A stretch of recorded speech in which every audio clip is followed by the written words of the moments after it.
Dear students, MSc previous integral equations की इस कक्षा में आपका स्वागत है।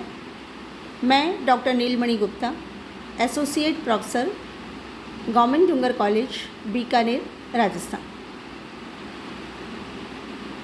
पिछली क्लास में हमने solution of Volterra integral equation by the method of successive approximation discuss किया था और उससे रिलेटेड कुछ क्वेश्चंस सॉल्व किए थे।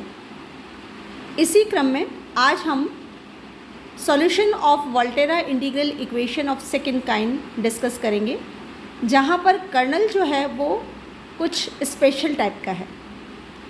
मतलब Volterra integral equation of second kind हम जो ले रहे हैं वो है gx is equal to f x plus lambda times of 0 to x k x t g t d t. इसको हम इक्वेशन नंबर 1 मान लेते हैं। Here kernel kxt is a polynomial of degree n-1 in t. Special type means हमारे पास जो colonel है kxt वो n-1 degree का एक पॉलिनोमियल है t में। मतलब kxt हम लेते हैं, suppose kxt is equal to a0x plus a1x into x minus t plus a2x into x minus t whole square by factorial 2 plus and so on up to an minus 1 x minus t raised to n minus 1 upon factorial n minus 1. So this is the kernel that is a polynomial of degree n minus 1. और यहाँ जो coefficients हैं a0x, a1x, a2x and so on are continuous in the interval 0 to a.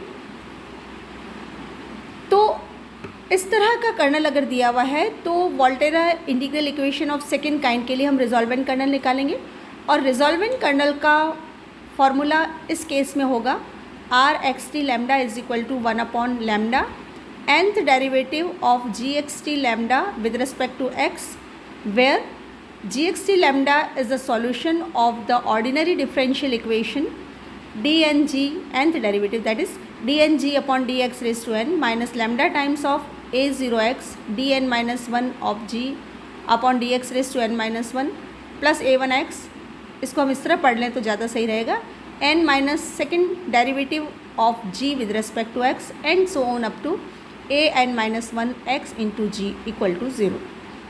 रिजॉल्वेंट kernel के सूत्र को हम समीकरण number 3 मान लेते हैं और जो कर्नल की जो special type that is polynomial of degree n-1 इसको समीकरण नंबर 2 मान लेते हैं और जिस डिफरेंशियल इक्वेशन का सॉल्यूशन जी एक्स टी लैम्डा है उसको हम इक्वेशन नंबर 4 मान लेते हैं। अब यहाँ जो nth ऑर्डर की ये डिफरेंशियल इक्वेशन है इसके साथ कुछ कंडीशंस हैं और वो कंडीशंस हैं g is equal to first derivative is equal to second derivative is equal to up to n-2 derivative of g with respect to x is equal to 0 when x equal to t and n-1th derivative of g with respect to x is equal to 1 when x equal to t। इन conditions को हम equation number 5 and equation number 6 नाम दे देते हैं। Then the required solution of equation 1 is given by gx is equal to f x plus lambda times of 0 to x resolvent kernel f t d t. तो अगर हमें colonel इस polynomial form में दिया हुआ है तो सबसे पहले हम कर्नल n-1 डिग्री का होता है, उससे हम nth डिग्री की डिफरेंशियल इक्वेशन इस फॉर्मेशन में लेंगे इन कंडीशंस के साथ। इस इक्वेशन को सॉल्व करते हुए हम सबसे पहले g का मान निकालेंगे। उस g के मान को जब हम n टाइम्स डिफरेंशिएट करेंगे तब हमें रिजॉल्वेंट कर्नल मिलेगा और रिजॉल्वेंट कर्नल से हमें इस इक्वेशन से solution of the given Volterra integral equation प्राप्त होगा। तो कुछ एग्जाम्पल्स डिस्कस करते हैं। पहला एग्जाम्पल है find the resolvent kernel of the integral equation with the following kernels. हमें कर्नल दिया हुआ है, हमें उसका रिजॉल्वेंट कर्नल निकालना है। तो पहला पार्ट है जहाँ कर्नल है k x t is equal to x minus t. अब यहाँ 1 डिग्री का कर्नल दिया हुआ है तो यहाँ पर a0x की वैल्यू 0 और a1x की वैल्यू हुई 1 और बाकी सारे an(x) की वैल्यूज़ हो गई 0। चूँकि ये 1 डिग्री का कर्नल है तो जो डिफरेंशियल इक्वेशन होगी वो सेकेंड ऑर्डर की होगी। मतलब जब हम a0x और a1x और इनकी वैल्यूज़ रखते हुए सेकेंड ऑर्डर डिफरेंशियल इक्वेशन यहाँ से समीकरण नंबर 4 से लिखेंगे तो हमारे पास है d2g/dx2 minus g equal to 0 with the conditions g equal to 0 and dg/dx is equal to 1 when x equal to t। इसको हम समीकरण नंबर 1 नाम दे देते हैं और इस कंडीशंस को हम समीकरण नंबर 2 नाम दे देते हैं। अब समीकरण नंबर 1 को जब हम सॉल्व करेंगे तो हमारे पास सॉल्यूशन है gxt1, यहाँ पर लैम्डा की वैल्यू 1 है, तो gxt1 is equal to gxt that is equal to c1t e raise to x plus c2t e raise to minus x। इसको हम समीकरण नंबर 3 मान लेते हैं। अब दी हुई कंडीशंस को हम उपयोग में लेते हैं। पहली कंडीशन है g equal to 0 when x equal to t। उस कंडीशन से हमारे पास है c1t e raise to t plus c2t e raise to minus t equal to 0। और दूसरी कंडीशन है dg/dx equal to 1 when x equal to t। तो dg/dx निकालेंगे तो c1t e raise to t क्योंकि x इक्वल टू t है minus c2t e raise to minus t is equal to 1। इन दोनों इक्वेशंस को सॉल्व करके हमारे पास c1t और c2t के मान आ जाएंगे और ये c1t और c2t के मान जब हम दिए हुए इक्वेशन 3 में रखेंगे तो हमारे पास gxt यानी डिफरेंशियल इक्वेशन का सॉल्यूशन जो प्राप्त होगा वो होगा half of e raise to x minus t minus e raise to minus of x minus t, और इसको हम इस तरह लिख सकते हैं sine hyperbolic x minus T.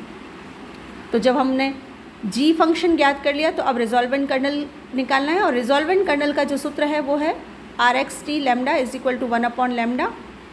चूँकि 1 डिग्री कर्नल था, कर्नल जो था वो 1 डिग्री का पॉलिनोमियल था, इसलिए जो रिजॉल्वेंट कर्नल होगा वो सेकेंड डेरिवेटिव होगा g का।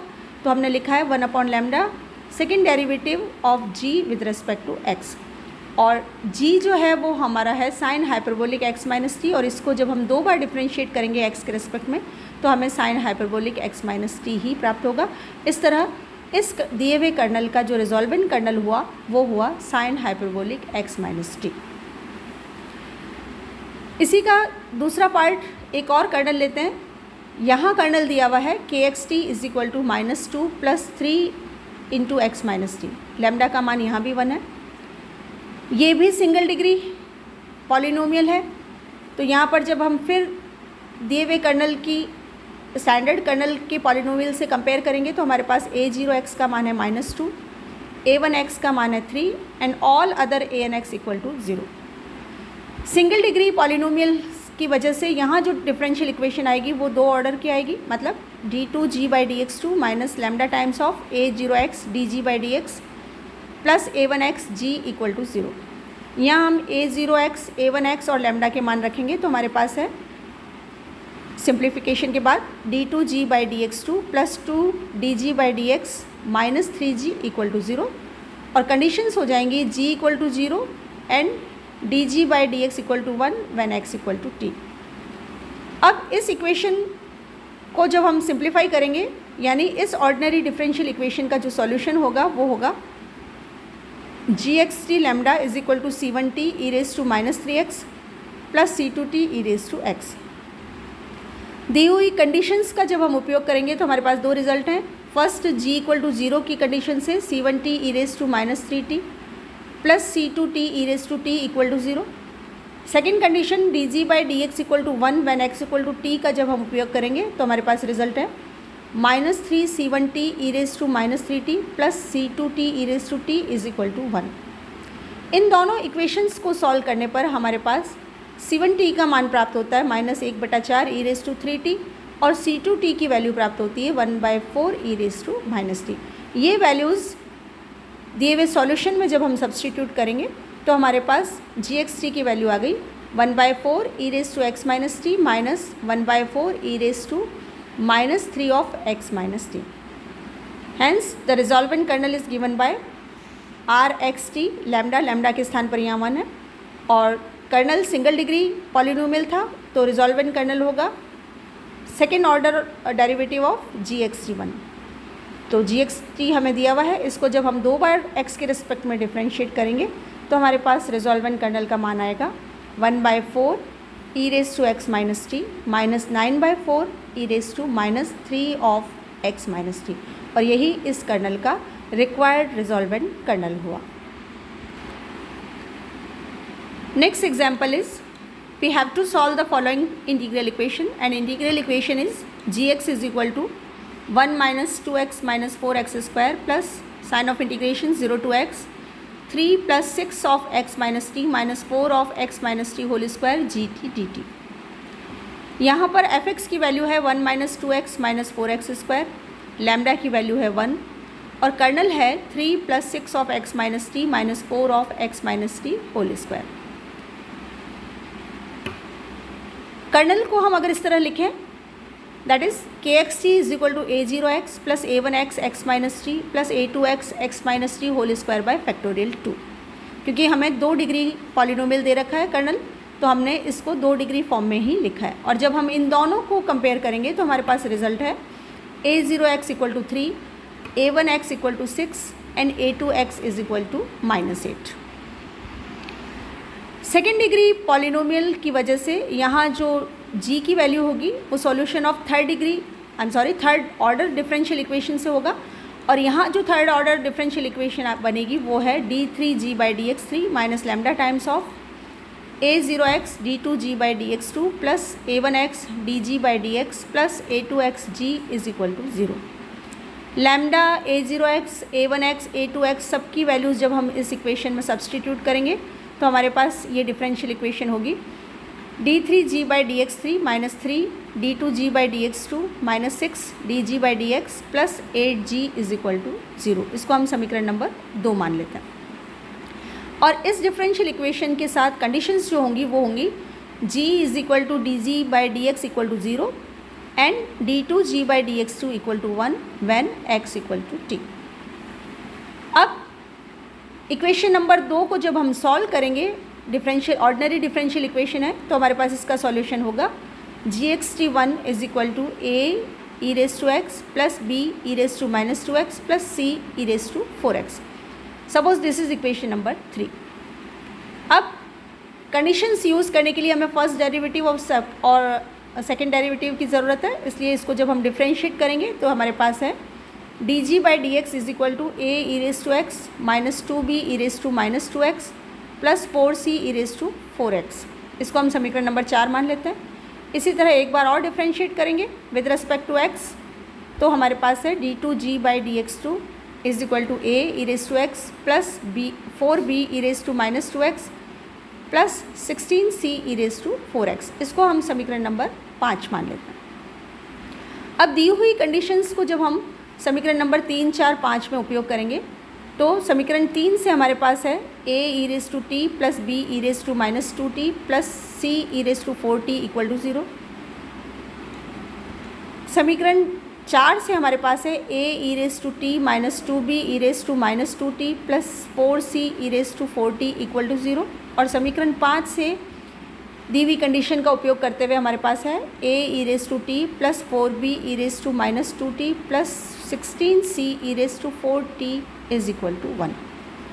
इन इक्वेशंस को जब हम सॉल्व करेंगे तो हमारे पास a, b, c के मान आ जाएंगे और वो मान जो हमें प्राप्त होंगे वो हैं a is equal to -1/9 e raise to minus t, b का मान प्राप्त होगा 1/18 e रेस टू 2t और c का मान प्राप्त होगा 1/18 e raise to minus 4t।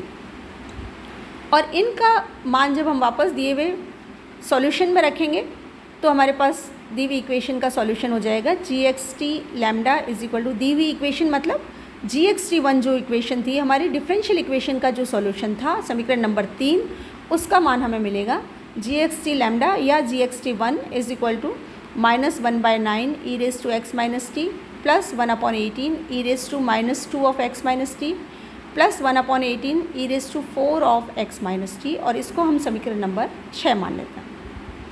अब दिया हुआ कर्नल हमारा सेकेंड डिग्री का पॉलिनोमियल था, तो जब हम रिजॉल्वेंट कर्नल फाइंड आउट करेंगे तो वो थर्ड डिग्री डिफरेंशिएशन होगा, थर्ड ऑर्डर डिफरेंशिएशन होगा gxt का, यानी rxt1 is equal to third derivative of gxt1 यानी d3/dx3 of -1/9 e raise to x minus t plus 1/18 e raise to minus 2 of x minus t plus 1/18 e raise to 4 of x minus t. अब इसको 3 बार हम differentiate करेंगे with respect to x, तो हमें प्राप्त होगा rxt1 is equal to -1/9 e raise to x minus t minus 4/9 e raise to minus 2 of x minus t plus 32/9 e raise to 4 of x minus t, और इसको हम equation number 7 मान लेते हैं। तो रिजॉल्वेंट कर्नल हमें प्राप्त हो गया। तो दी हुई इक्वेशन का जो सॉल्यूशन होगा वो होगा g x is equal to f x plus 0 to x resolvent kernel into f t d T.